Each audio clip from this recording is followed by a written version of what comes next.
قال لي الوالد فاش كان في الصحراء كيجيو عنده البلانطوات ديال الكونوي كيقولوا ليه ميزي، طلع كراد في الصح. الكراد كتميزي، كراد لافونسمون ضروري كتميزي، كتدخل كدير لونفولوب.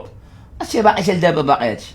لونفولوب كتكون نتايا اونسيان وسابق، كيجي واحد جون كيسبقك، كيجي واحد كيفاش كيسبقك داك الجون.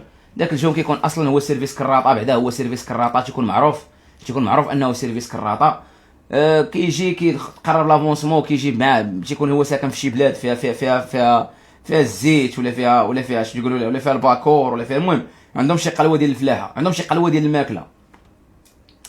كيمشي كيديروا شويه الزيت، كيديروا واحد 5 يطرو، شي 5 يطرو اللبن، تيديروا واحد الصندوق ديال الباكور، كيدمو تيتهلا فيه، كيشري له الدراعيات، كيشري له الفوقيات، يشري له السرابل، يشري له البلاغي، وكيجي كيعطيه كادو، كيقول له هذا الكادو ديالك، وعاد كيعطيه واحد لونفولوب، واحد لونفولوب فيه واحد 5000 درهم.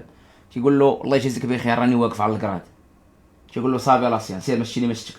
هذاك ما انت تخدم انت حياتك كامله، انت خدام في الشمس وجاك كيتشوط، كتجي كيكتب بك حيت داك الكوموندو دو كومباني هو اللي تيكتب لك، هو اللي كيكتب بك، هو اللي كيكتب لك انك اليمون بون اليمون، هو اللي كينوطيك. داك الكوموندو دو كومباني ديالك يعني قائد الفرقه ديالك هو اللي كينوطيك، كيكتب لك انك انت بون اليمون مزيان كذا بخير خدام سرابسي كذا. تيبقى تيكذب تيشهد زور. علاش كيشهد زور؟ حيت واخد الكادو، وحيت بطبيعه الحال يعني واخد الكادو واخد الفلوس، كيشهد زور. كتجي لافونسمون تيطلع داك البلانطو كراد، البلانطو كيطلع كراد وانت ما كتطلعش. كتقول لهم علاش وانا خدام وما داير؟ لا انت باسل، لا انت ما كتحترمش. شنو كيفاش ما تنحترمش؟ شنو هو الاحترام عندك؟ الاحترام عندي هو باش نعري لك زبي نقول لك خشيه في فمك خشيه. لا انا ماشي زامل، ما تنبغيش الزبوبه. ايوا ما بغيتيش الزامل، ما كتبغيش الزبوبه، بقى لق حباد امك في كرادك، بقى لق حباد امك في كرادك. كتعبير مجازي باش نوصلوا الناس الفكره.